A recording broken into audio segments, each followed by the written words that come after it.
बहिणीने भावाला फोन केला असता तर तातडीने तिथे पोहोचलो असतो। हेलिकॉप्टर अपघातावर भरत गोगावले यांनीही प्रतिक्रिया दिली। सुषमा अंधारेंना मी फोन केला होता पण त्यांनी उचलला नाही असं गोगावले म्हणाले। अंधारेंना कोणतीही इजा होऊ नये हीच प्रार्थना असं भरत गोगावले म्हणतात।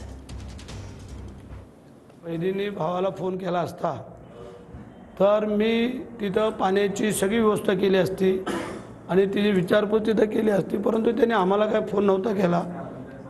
पण त्यांचे जे काही कार्यकर्ते पदाधिकारी होते त्यांची ती जबाबदारी होती, ज्यांच्यासाठी ती इकडं ताई आमची बहीण आली होती त्या नेत्यांची जबाबदारी होती की बाबा आपली स्टार प्रचारक येत आहेत तर त्यांची व्यवस्थित व्यवस्था करावी, परंतु ती त्यांच्या पत्नी पडत नाही त्या नेत्यांच्या आणि तिथल्या त्यांच्या कार्यकर्त्या। पण मी तिला आत्ता फोन पण केला होता पण तिने उचलला नाही, काय गडबड होती ती माहिती नाही, पण मी तिला फोन करून म्हणजे तिला विचारपूस करणार होतो।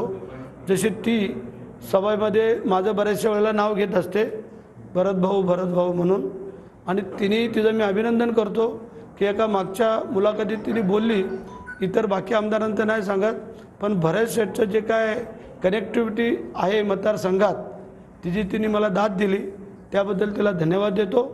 आणि तिचं कुठेही काही अपघात काय होऊ नये आणि ईश्वराकडे प्रार्थना करतो की आमच्या बहिणीला शतायुष्य व्हावं।